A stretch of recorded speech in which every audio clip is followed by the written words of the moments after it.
আল্লাহ পাক নিজের উপর অবধারিত করে নিয়েছেন যে ব্যক্তি আল্লাহর সন্তুষ্টির জন্য গরমের সময় সওম রাখবে, গ্রীষ্মকালে সওম রাখবে, পিপাসার্ত থাকবে, আল্লাহ রাব্বুল আলামিন কিয়ামতের দিন তৃষ্ণার দিন তাকে পানি পান করাবেন ইনশাআল্লাহ তাআলা।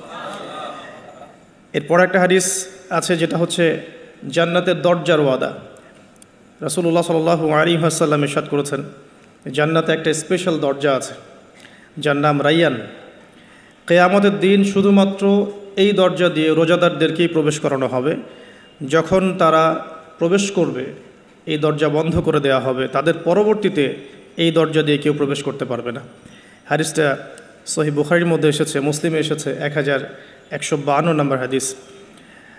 আরও কিছু হাদিস আমরা পড়ে সামনে যাচ্ছি। নবী করিম সাল্লাল্লাহু আলাইহি ওয়াসাল্লাম ইরশাদ করেছেন যে সওম এবং কোরআন, আমি আবারও বলছি, রমাদান মাসে কোরআন নাজিল হয়েছে। আর এই হাদিসেও এসেছে সওম এবং কোরআন কিয়ামতের দিন বান্দার পক্ষে সুপারিশ করবে। সওম বলবে, ইয়া রব, হে আমার রব, আমি তাকে খাবার এবং যৌন প্রবৃত্তি থেকে বিরত রেখেছিলাম, অতএব তার ব্যাপারে আমার সুপারিশ কবুল করুন। কোরআন বলবে, হে আল্লাহ, আমি তাকে রাতের বেলা ঘুম থেকে বিরত রেখেছি, সে রাত জেগে আমাকে তেলাওয়াত করেছে, মানে কিয়ামুল লাইল এবং তাহাজ্জুদ এবং তারাবির সালাতে তেলাওয়াত করেছে। হে আল্লাহ, আপনি তার পক্ষে আমার সুপারিশ কবুল করুন। রাসূলুল্লাহ সাল্লাল্লাহু আলাইহি সাল্লাম বলছেন, তাদের উভয়ের সুপারিশই কবুল করা হবে ইনশাআল্লাহ তাআলা। হাদিসটা মুস্তাদরাক হাকিমে এসেছে 2080 নম্বর হাদিস। আরেকটা বিখ্যাত হাদিস যেটা আপনারা সবাই জানেন, যে মান সামা রমাদান ঈমানান ওয়া ইহতিসাবান গুফিরা লাহু মা তাকদ্দামা মিন যামবিহি, যে ব্যক্তি ঈমানের সাথে সওয়াবের আশায় রমাদান মাসের সবগুলো সওম রাখবে, ঈমানের সাথে সওয়াবের আশায় রমাদান মাসের সবগুলো সওম রাখবে, রাসূল সাল্লাল্লাহু আলাইহি ওয়াসাল্লাম বলেছেন, গুফিরা লাহু মা তাকদ্দামা মিন যামবিহি, তার পূর্বের জীবনের সমস্ত গুনাহ আল্লাহ পাক মাফ করে দেবেন ইনশাআল্লাহ। অন্য হাদিসে এসেছে, যে ব্যক্তি রমাদান মাসের সওম রাখবে দিনের বেলা এবং রাতের বেলা কিয়ামুল লাইল করবে বা তারাবির নামাজ পড়বে বা তাহাজ্জুদ আদায় করবে, গুফিরা লাহু মা তাকদ্দামা মিন যামবিহি, তার পূর্বের সমস্ত গুনাহ আল্লাহ পাক মাফ করে দেবেন। রোজাদারের আনন্দের মুহূর্ত সম্পর্কে হাদিসে এসেছে যে আবু হুরায়রা রাদিয়াল্লাহু আনহু থেকে বর্ণিত আছে, নবী করিম সাল্লাল্লাহু আলাইহি ওয়াসাল্লাম বলেছেন যে রোজাদারের জন্য দুটা আনন্দের মুহূর্ত আছে যখন সে আনন্দিত হবে। তার প্রথমটা হচ্ছে যখন সে ইফতার করে, এবং দ্বিতীয়টা হচ্ছে যখন সে তার রবের সাথে সাক্ষাৎ করবে, মিলিত হবে। এই দুটো সময় আল্লাহ রাব্বুল আলামিন তাকে আনন্দিত করে দিবেন ইনশাআল্লাহ তাআলা। অন্য বর্ণনা এসেছে যে যখন সে আল্লাহর সাথে মিলিত হবে বা আল্লাহর সাথে সাক্ষাৎ করবে কিয়ামতের দিন, আল্লাহ পাক তাকে এত পুরস্কার দিবেন যাতে সে আনন্দিত হয়ে যাবে ইনশাআল্লাহ আযজা ওয়া জাল্লা। হাদিসটা বুখারীতে এসেছে 1904 নম্বর হাদিসে। আরেকটা হাদিস কোট করেছি আমি, সেটা হচ্ছে হযরত আব্দুল্লাহ বিন আমর রাদিয়াল্লাহু আনহু থেকে বর্ণিত আছে, রাসূলুল্লাহ সাল্লাল্লাহু আলাইহি ওয়াসাল্লাম ইরশাদ করেছেন যে ইফতার করার সময় যখন সায়েম ব্যক্তি ইফতার করবে, ইফতার করার সময় সে যেন দোয়া করে, ইফতার করার সময় সে যেন দোয়া করে, কারণ তখনকার দোয়া ফেরত দেয়া হয় না, অর্থাৎ দোয়া কবুল হবে রোজাদারের ইনশাআল্লাহ আযজা ওয়া জাল্লা। আর এই হাদিসটা আমি এবারই প্রথম পেয়েছি, আগে আমি এই টপিক নিয়ে কথা বলার সময় হাদিসটা কোট করিনি কখনো। আমার কাছে মনে হলো যে হাদিসটা শেয়ার করা দরকার। হাদিসটা এসেছে মুসনাদ আহমদের মধ্যে 23,070 নম্বর হাদিস, যে হযরত আব্দুল্লাহ ইবনে আব্বাস রাদিয়াল্লাহু আনহু থেকে বর্ণিত আছে, রাসূলুল্লাহ সাল্লাল্লাহু আলাইহি ওয়াসাল্লাম ইরশাদ করেছেন যে মাসের 3টা সওম, এক মাসের 3টা সওম আমরা যেটা রাখি, মাসিক 3টা সওম আইয়ামে বীজের, এবং বছরের এক মাসের সওম অর্থাৎ রমাদান মাসের সওম, এই দুটো কাজ মানুষের অন্তরের রোগ, মনের যে রোগগুলো আছে, স্পেশালি এখানে লেখা আছে মনের রোগের মধ্যে স্পেশালি হিংসা বিদ্বেষ দূর করে দেয়, যেটা এখনকার জেনারেশনের জন্য খুব বেশি ইম্পর্টেন্ট। কারণ আমরা এই বিষয়টাই দেখি, শয়তান যেন হিংসা বিদ্বেষ মুসলিমদের কাছেই বিক্রি করেছে, ব্যাপারটা এখন এমনটাই দেখা যাচ্ছে। আল্লাহ পাক আমাদেরকে বোঝার তৌফিক দান করুন, আমিন। এবং সবশেষে আবু উমামা রাদিয়াল্লাহু আনহু থেকে বর্ণিত আছে যে তিনি বলছেন যে আমি রাসূল সাল্লাল্লাহু আলাইহি ওয়াসাল্লামকে গিয়ে বললাম যে হে ইয়া রাসূলুল্লাহ সাল্লাল্লাহু আলাইহি ওয়াসাল্লাম, আমাকে এমন একটা কাজের কথা বলে দিন যেই কাজটা করলে আমি নাজাত পেয়ে যাব বা আমি জান্নাতে চলে যাব ইনশাআল্লাহ, আমি পুরস্কার পাবো ইনশাআল্লাহ, জাহান্নাম থেকে বাঁচব। নবী করিম সাল্লাল্লাহু আলাইহি ওয়াসাল্লাম বললেন, তুমি সওম রাখো, কেননা এর চেয়ে তুলনীয় কোনো আমল নেই। তিনি বলছেন, আমি আবারও জিজ্ঞাসা করলাম, আর কি করবো ইয়া রাসূলুল্লাহ? তিনি বললেন, তুমি সওম রাখো, এর সমতুল্য কিছু নেই। তিনি বলছেন, আমি আবারও বললাম ইয়া রাসূলুল্লাহ, এরপর আমি কি করব? তিনি বলছেন, তুমি সওম রাখো, এর সমতুল্য কোনো আমল নেই। আল্লাহ পাক আমাদেরকে হাদিসগুলো বোঝার তৌফিক দান করুন, আমিন। এই হাদিসগুলো আপনারা আগেও শুনেছেন, তবে আমি ফজিলত থেকে শুরু করলাম এই কারণে যে আমরা এগুলোর সামারি যদি মাথায় নেই, তাহলে বিষয়টা এমন দাঁড়াচ্ছে যে রমাদান মাস কোরআন নাজিলের মাস, যে মাসটা মুসলিমদেরকে তাকওয়া দিবে, শক্তি দিবে, ঈমানের শক্তি, যার ফলশ্রুতিতে মুসলিমরা ইনশাআল্লাহ আল্লাহ পাকের জমিনে আল্লাহ পাকের দিনটা প্রতিষ্ঠা করতে পারবে। নিজের ব্যক্তি জীবনে পারবে, পরিবারে পারবে, আস্তে আস্তে সমাজে আল্লাহ পাক সামর্থ্য দিলে আরও বড় পরিসরে। এর জন্য যে তাকওয়ার দরকার, যে শক্তির দরকার এবং যে কিতাবের দরকার, তিনটা বিষয় রমাদান মাসের সাথে সম্পৃক্ত। এর ফজিলত সম্পর্কে আমরা জানলাম যে আমরা যদি আল্লাহর সন্তুষ্টির জন্য এই পুরো মাস সওম রাখি ঈমানের সাথে, আল্লাহ পাক পূর্বের সমস্ত গুনাহ মাফ করে দিবেন। আমরা জানলাম রোজাদারের মুখের গন্ধ আল্লাহর কাছে মেশকাম্বরের চেয়ে বেশি প্রিয়। আমরা জেনেছি এই মাসে কোরআন নাজিল হয়েছে। আমরা জেনেছি রোজাদারদেরকে রাইয়ান নামক দরজায় প্রবেশ করানো হবে। নবী করিম সাল্লাল্লাহু আলাইহি ওয়াসাল্লাম স্পেশালি নসিহত করছেন, তুমি সওম রাখো, এর চেয়ে সমতুল্য কোনো আমল নেই। এটা আমাদের হিংসা বিদ্বেষও দূর করবে। এরকম অসীম ফজিলতপূর্ণ এই মাসে কিভাবে আমরা এটাকে ইফেক্টিভ রমাদান হিসেবে কাটাতে পারি, এটাই চ্যালেঞ্জ। এবং আমার টপিকটা এটাই। আমি এতক্ষণ যে কথাগুলো বলেছি এগুলো শুধু ভূমিকা। আমি মূল জায়গায় এখন যাচ্ছি যে কিভাবে আপনি এবং আমি রমাদান মাসের এই পুরো সময়টাকে ইফেক্টিভলি কাজে লাগাতে পারবো, যাতে করে এই উদ্দেশ্যগুলো অ্যাচিভ করা যায়। উদ্দেশ্যগুলো মাথায় রাখবো। ওই ব্যক্তি হতভাগা যে ব্যক্তি রমাদান মাসকে পেয়েছে কিন্তু গুনাহ মাফ করাতে পারে নাই, এই হাদিসটা মাথায় রাখবো। আর ফজিলতের হাদিসগুলো মাথায় রাখবো। কিয়ামুল লাইলের ফজিলত, রমাদানের সওম রাখার ফজিলত, রাইয়ান নামক দরজা, জান্নাতের উঁচু মাকাম, আল্লাহর কাছে সুপারিশ করা, এগুলো মাথায় রাখছি। মূল উদ্দেশ্য হচ্ছে ইফেক্টিভলি রমাদানকে কাটানো, যাতে করে তাকওয়া অবলম্বন করা যায়, তাকওয়া অর্জন করা যায়। অনেকেই শুনেছি তাকওয়া, আল্লাহ ভীতি, আল্লাহর নিষেধকৃত বস্তুগুলো থেকে দূরে থাকা, কিন্তু অর্জন করার মাধ্যমগুলো কি, কোন কোন কাজগুলোর মধ্য দিয়ে অর্জন করা যায়, এটা কিন্তু আমরা খুব একটা আলোচনা করি না। আমরা ইফেক্টিভ রমাদানের প্রথম যে কাজটার কথা লিখেছি, আমি নোট করেছি এখানে মোটামুটিভাবে 20টার কথা। তা আমি স্টার্ট করছি এখান থেকে যে ইফেক্টিভ রমাদান শুরু হবে কিন্তু আমাদের আজকে মানে সন্ধ্যার পর থেকে আর কি। আমরা নিশ্চয়ই পশ্চিমা সংস্কৃতির মতো রাত 12টার সময় রাত দিন কাটাই না। আমরা জানি আমাদের রাত এবং দিন শুরু হয় সূর্য ওঠা এবং ডোবার সাথে সম্পৃক্ত। তো সূর্য ডুবে গেলেই আমরা এখন রমাদানে প্রবেশ করছি। আমরা দোয়া করি আল্লাহর কাছে, আল্লাহ পাক যেন আমাদেরকে সুস্থ শরীরে রমাদানের সমস্ত সওমগুলো রাখার তৌফিক দান করেন এবং রমাদান মাসটাকে ইফেক্টিভলি কাটানোর তৌফিক দান করেন। আমরা আমাদের চেষ্টাগুলো অব্যাহত রাখবো, বাকিটা আল্লাহ রাব্বুল আলামিন কবুল করার মালিক। আল্লাহ পাক চাইলে অল্প আমলেই নাজাত হয়ে যাবে ইনশাআল্লাহ আযজা ওয়া জাল। শুরুটা হবে মূলত তারাবি দিয়ে। আসলে আজকে আমরা তারাবি দিয়ে শুরু করছি। প্রথম যে কাজটা আমরা শুরু করছি রমাদান মাসে, সেটা তারাবি কেন্দ্রিক। তো আমরা সবাই চেষ্টা করব প্রথমত যে তারাবির সালাত জামাতের সাথে পড়ার জন্যে, এবং তারাবির সালাতটাকে বর্তমান প্রচলিত 3G 4G সালাতের মতো না করা এবং সালাতের মধ্যে সৌন্দর্য নিয়ে আসা। আমরা যেটা করি রমাদান মাসে, ফেসবুক, ইউটিউবিং বা লেকচারগুলো সবখানে একটা বিষয় কমন উঠে আসে, সেটা হচ্ছে 8 রাকাত না 20 রাকাত, যেটা নিয়ে আমি কোনো কথা কখনোই বলবো না ইনশাল্লাহ। অ্যাটলিস্ট আমার পক্ষ থেকে এরকম কোনো কথা আপনারা শুনবেন না। আমরা এখানে একটা শব্দ ব্যবহার করতে চাই, সেটা হচ্ছে নামাজের কোয়ালিটি। আপনি 8 রাকাতই পড়েন আর 20 রাকাতই পড়েন, আমি বলবো যে নামাজের কোয়ালিটিটা কেমন হয়েছে। কোয়ান্টিটি নিয়ে আমার কোনো মাথা ব্যথা নাই। নবী করিম সাল্লাল্লাহু আলাইহি ওয়াসাল্লামের যে 8 রাকাতের হাদিসটা আনা হয়েছে, 8 রাকাত বা 11 রাকাতের হাদিসটা সহিহ বুখারী থেকে আয়েশা রাদিয়াল্লাহু আনহার উদ্ধৃতি দিয়ে, সেই নামাজের সৌন্দর্য সম্পর্কেও কিন্তু কথা এসেছে। আয়েশা রাদিয়াল্লাহু আনহা বলেছেন, তুমি আমাকে সেই নামাজের সৌন্দর্য সম্পর্কে জিজ্ঞেস করো না। হাদিসের কথাটা কিন্তু এমন ছিল, তুমি আমাকে, রাবিকে আয়েশা রাদিয়াল্লাহু আনহা বলছেন, তুমি আমাকে এই নামাজের সৌন্দর্য সম্পর্কে জিজ্ঞেস করো না। তিনি কিয়াম করলেন, প্রথম রাকাতেই 1 পারা 2 পারা 2.5 পারা কোরআন পড়ে ফেললেন এবং রুকু করলেন। রুকুতে ততক্ষণ থাকলেন যতক্ষণ তিনি কিয়ামে ছিলেন। রুকু থেকে উঠে ততক্ষণ দাঁড়িয়ে থাকলেন যতক্ষণ রুকুতে ছিলেন। সিজদায় গিয়ে ততক্ষণ থাকলেন যতক্ষণ তিনি দাঁড়িয়েছিলেন। তার পা ফুলে যেত। আমরা রাকাত সংখ্যা নিয়ে ঝগড়া করি, কিন্তু তিনি অল্প রাকাত নামাজের যে দলিল, সেখান থেকে আমরা কোয়ালিটি নিয়ে কথা বলি না। আদৌ কি আমরা এভাবে 8 রাকাত নামাজ পড়ছি যেভাবে রাসূলুল্লাহ সাল্লাল্লাহু আলাইহি ওয়াসাল্লাম পড়েছেন? তো রাকাত সংখ্যাটা বড় কথা নয়, বড় কথাটা হচ্ছে যে আমাদের নামাজের কোয়ালিটিটা কতটুকু হচ্ছে, নামাজের ধীর স্থিরতা কতটুকু হচ্ছে, কতটুকু কোরআন তেলাওয়াত করছে, রুকু সিজদা কত লম্বা করছে। আমি জানি এখানে আমরা তার মতো করে করতে পারবো না, এটা আমি জানি, কিন্তু কিছু পরিবর্তন আমরা আনতে পারি। আমি প্র্যাকটিক্যাল সে কথাগুলো বলবো ইনশাআল্লাহ।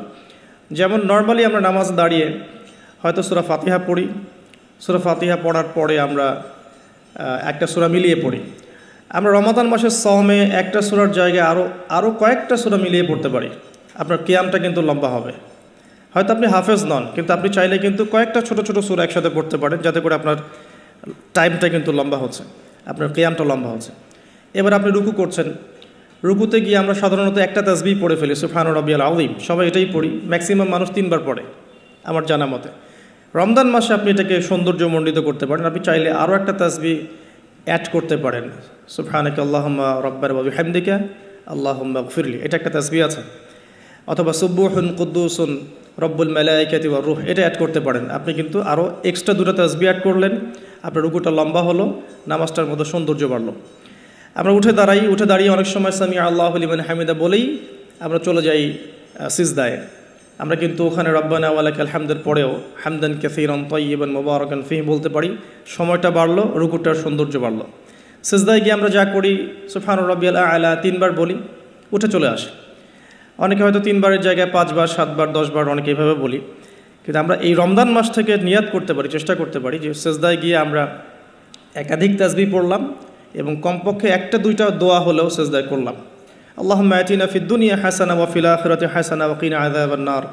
এই দোয়াটা জানে না এমন কোনো মানুষ কিন্তু নাই। আর নবী সাল্লাল্লাহু আলাইহি ওয়াসাল্লাম বলেছেন, সিজদায় মানুষ আল্লাহর এত কাছে থাকে যত কাছে সে কখনোই থাকতে পারবে না। তো আমরা সিজদায় দোয়া করলে সিজদার সময়টা বাড়লো, নামাজের সৌন্দর্য বাড়লো। আমরা নবী সাল্লাল্লাহু আলাইহি ওয়াসাল্লামের মতো পা ফলানো নামাজ না পড়তে পারলেও অ্যাটলিস্ট নামাজের টাইমটা বাড়াতে পারলাম, সৌন্দর্য বাড়লো। এটাই হচ্ছে কিন্তু মূল বিষয় তারাবির সালাতের। কত লম্বা সময় ধরে আমি আল্লাহর সাথে কথোপকথন করতে পারি। আমরা তাশাহুদ দরুদের পরে দোয়া মাসুরা পড়ে অনেকে সালাম ফিরিয়ে ফেলি। এখানে কিন্তু আরও দোয়া করার সুযোগ আছে। স্পেশাল আল্লাহুম্মা ইন্নী আউযু বিকা মিন আযাবিল কবরি ওয়া আযাবি জাহান্নাম ওয়া মিন ফিতনাতিল মাহইয়া ওয়াল মামাত ওয়া মিন শাররি ফিতনাতিল মাসীহিদ দাজ্জাল। এই দোয়া কিন্তু করার কথা জোরভাবে হাদিসে এসেছে যে তোমরা 4টা বিষয় থেকে আশ্রয় চাও। এছাড়াও কিন্তু আপনি সালাম ফেরানোর আগে যে কোনো দোয়াই করতে পারছেন কোরআন এবং সুন্নাহ থেকে। নামাজটা লম্বা হলো, নামাজে আপনি আল্লাহর সাথে বেশি কথা বলতে পারলেন, নামাজের মধ্যে প্রশান্তি পাওয়া গেল। এভাবে নামাজ পড়ার পরে দেখবেন 2 রাকাত নামাজ পড়লে আপনার মনের মধ্যে শান্তি চলে আসছে। অথচ 3G 4G স্পিডে আপনি 10 রাকাত 20 রাকাত নামাজ পড়লে কিন্তু মনের মধ্যে শান্তি পাচ্ছেন না। মূল বিষয়টা কিন্তু এই জায়গায়। তো প্রথমে স্টার্টটা হবে আমাদের তারাবি থেকে আজকে। আর তারাবির সালাত যে ইমাম পড়াবেন, আমি অবশ্যই রিকোয়েস্ট করব তিনি যেন খতমই পড়ান। কারণ রমজান মাসে যদি কোরআন খতম না দিই তাহলে আমরা কোন মাসে কোরআন খতম দিব? এবং খতম দিতে হবে বলেই যে খুব জোরে তেলাওয়াত করতে হবে 5G স্পিডে, যাতে কেরাত কি করা হচ্ছে ইমাম সাহেবও বুঝতে পারছেন না, মুক্তাদিও বুঝছেন না। এখানে নামাজে কোরআনের হকটা ঠিকমতো আদায় হয় না। একটু ধীর স্থিরভাবে পড়া যেতে পারে। আমরা হয়তো প্রত্যেকটা আয়াতের শেষে ওয়াকফ করতে পারছি না, যেটা নবী সাল্লাল্লাহু আলাইহি ওয়াসাল্লামের সুন্নাহ ছিল। নবী করিম সাল্লাল্লাহু আলাইহি ওয়াসাল্লাম কিন্তু প্রত্যেকটা আয়াতের শেষে ওয়াকফ করতেন, থামতেন, থেমে থেমে তিনি তেলাওয়াত করতেন। হয়তো আমরা সেটা করতে পারি না, কিন্তু আমরা চেষ্টা করতে পারি তেলাওয়াতটার টেম্পোটা যেন কমে যায়, যাতে করে 2 রাকাত নামাজ পড়তে মিনিমাম 5 থেকে 8 মিনিট সময় লাগে। এই নামাজটা পড়লে আমরা মোটামুটিভাবে কিছুটা হলেও হক আদায় করতে পারবো ইনশাআল্লাহ। আমি কিছু প্র্যাকটিক্যাল কথা বলছি, কারণ প্র্যাকটিক্যালি দেখে দেখে আমার কাছে এগুলো মনে হয়েছে, এই টিপসগুলো হয়তো বা এগুলো কাজে দেবে ইনশাআল্লাহ। এছাড়াও আমরা জামাতের সাথে নামাজ পড়ার পর আমরা যেটা করতে পারি সেটা হলো শেষ রাত্রে আমরা আবারও ওঠার অভ্যাস করতে পারি। আমরা যদি আর্লি ঘুমিয়ে যাই, এবং রমাদান মাসে আমাদের এটা অভ্যাস করতে হবে, আমরা যেন আর্লি ঘুমাই। আর্লি যদি ঘুমিয়ে যাই আমরা শেষ রাত্রে ইনশাআল্লাহ সাহারি করার মিনিমাম 1 ঘন্টা 1.5 ঘন্টা আগে যদি উঠতে পারি, শেষ রাতে গিয়ে আমরা আবারও কিন্তু 2-4 রাকাত 8-10 রাকাত নামাজ পড়তে পারবো ইনশাআল্লাহ, এবং পরিবারের সদস্যদেরকে ওঠাতে পারবো। আর এই সময়টা সেই সময় যে সময় আল্লাহ রাব্বুল আলামিন প্রথম আসমানে নেমে আসেন এবং বান্দার জন্য আহ্বান করতে থাকেন, কে আছো আমার কাছে কিছু চাইবে আমি তোমাকে তা দেবো, কে আছো আমাকে ডাকবে আমি তোমার ডাকে সাড়া দেব, কে আছো আমার কাছে ইস্তেগফার করবে আমি তোমার গুনাহগুলোকে মাফ করে দেব। তো শেষ রাত্রে দোয়া কবুল হয়। দোয়া কবুলের এই সময়টাতে আমরা যেন ঘুমিয়ে না কাটাই, মিনিমাম 1 ঘন্টা আগে আমরা ওঠার চেষ্টা করব শেষ রাত্রে। তাহলে ওই সময়টা আমরা ইনশাআল্লাহ তাআলা ইবাদতে কাটাতে পারবো। আল্লাহ পাক তৌফিক দান করুন, আমিন। তো আমরা রমাদানের স্টার্টটা করব আজকের তারাবি থেকে, এবং আজকের রাতের আপনার লাস্ট শেষ রাত্রে কিছু নামাজের মধ্য দিয়ে, যেটাকে অনেকে তাহাজ্জুদ বলে থাকেন। আর এরপরে আমরা যে বিষয়গুলো দিকে ফোকাস করব সেটা হচ্ছে সাহরি এবং ইফতার। যেহেতু আমরা শুরু করছি তারাবি দিয়ে, তারপর ঘুমাচ্ছি, ঘুম থেকে উঠে আবার তাহাজ্জুদে উঠছি, তাহাজ্জুদের নামাজ পড়ার পর আমরা কিন্তু সাহরি করব। সাহরি আর ইফতার দুটাকে আমি একসাথে লিখেছি এই কারণে, এই দুটার মূল মেসেজ একটাই, রমজান মাসে আমাদেরকে নিয়াত করতে হবে এবং চেষ্টা করতে হবে সাহরি এবং ইফতারে যেন খুব বেশি না খাই। প্রথম কথা হচ্ছে এটা, সাহরি এবং ইফতারে এত বেশি খাওয়া যাবে না যেটা আপনার সওমের আধ্যাত্মিকত্ব নষ্ট করে ফেলবে।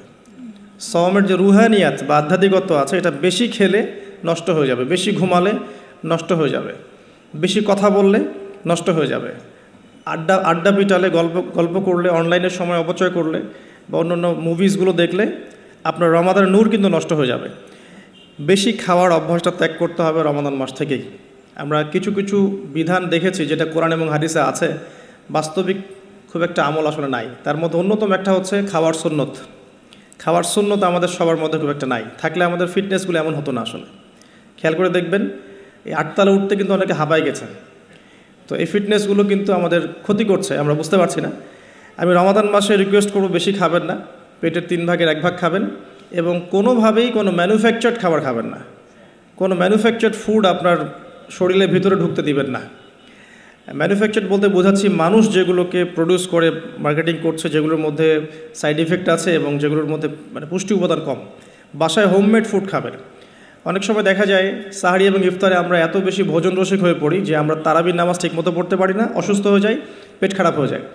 এই জন্য বাসার নর্মাল কমন খাবারগুলো খাবেন এবং এই সিজনে বেশি বেশি মানে জুসি জিনিসগুলো খাওয়ার চেষ্টা করতে হবে স্পেশালি, তাহলে আমরা ফিজিক্যালি ফিট থাকবো ইনশাআল্লাহ।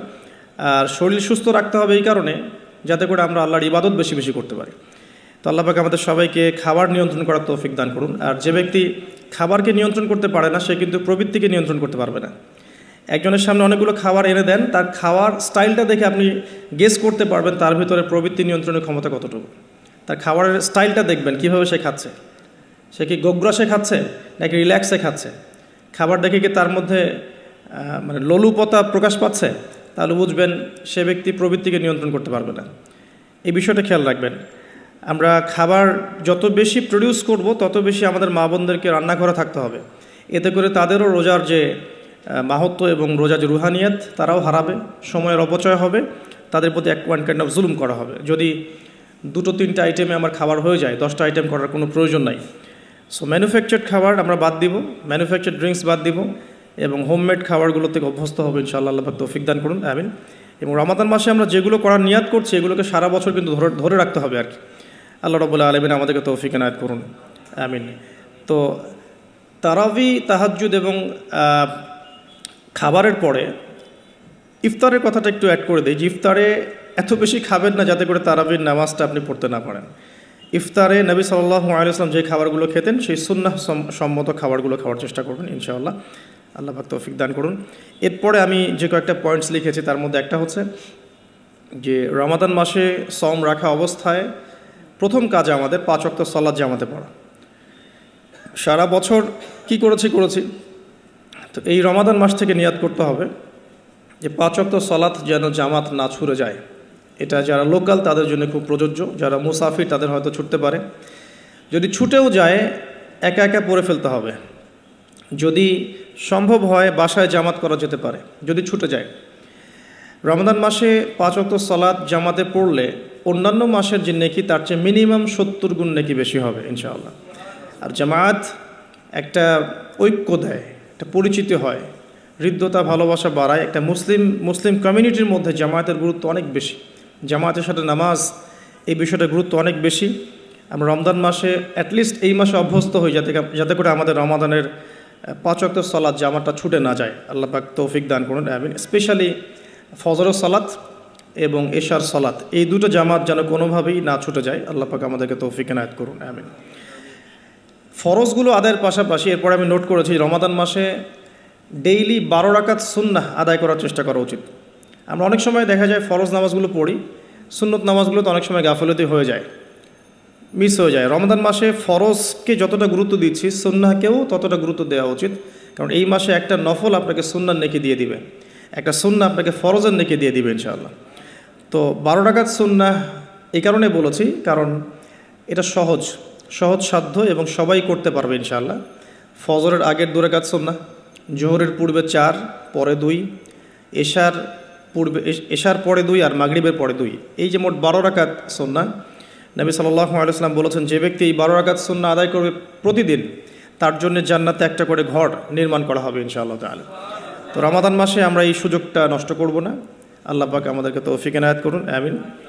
তো 5 ওয়াক্ত সালাত জামাতের সাথে 12 রাকাত সুন্নাহ। আমরা কিন্তু প্রতিটা কাজ করছি কি উদ্দেশ্যে? ওই যে শেষের অংশটুকু, লাআল্লাকুম তাত্তাকুন। এই যে তারাবি, আমার এই তাহাজ্জুদ, আমার এই কম খাওয়া, আমার এই কম কথা বলা, কম মেলামেশা করা মানুষের সাথে, আমার হালাল স্ত্রীকে ছেড়ে দেয়া, খাবার পানি ছেড়ে দেয়া, 5 ওয়াক্ত নামাজ জামাতে পড়া, ডেইলি 12 রাকাত সুন্নাহ আদায় করা, এগুলোর উদ্দেশ্য কি? আমার উদ্দেশ্যটা কিন্তু ওইটা, লাআল্লাকুম তাত্তাকুন, যাতে করে আমি শক্তি অর্জন করতে পারি, যেই শক্তি দিয়ে আমি ইসলামের বিজয় অর্জন করতে পারবো। উদ্দেশ্য কিন্তু আমাদের এইটা। এগুলো জাস্ট কাজ এবং মাধ্যম। সামনে যাচ্ছি, রমাদান মাসে আমরা বেশি বেশি দোয়া করার চেষ্টা করবো ইনশাআল্লাহ। কারণ সওম রেখে বেশি বেশি দোয়া করতে উৎসাহিত করা হয়েছে, কারণ 3 ব্যক্তির দোয়া ফেরত দেওয়া হয় না। একজন মুসাফির, যে ব্যক্তি সফরের মধ্যে আছে, আল্লাহর কাছে দোয়া করলেই দোয়া কবুল হবে ইনশাআল্লাহ। একজন ব্যক্তি যে পিতা বা মাতা হয়েছে, তার সন্তানের জন্য দোয়া করলে দোয়া কবুল হবে ইনশাআল্লাহ। আরেকজন হচ্ছে সে ব্যক্তি, যে ব্যক্তি রমাদান মাসে বা অন্য যে কোনো সময় রোজা রেখেছে, সওম রেখেছে, সওমরত অবস্থায় তার দোয়াকে ফেরত দেওয়া হবে না। আর স্পেশালি সে যদি ইফতার করতে থাকে, সেই সময়ের দোয়াকে তার ফেরত দেওয়া হবে না ইনশাআল্লাহ।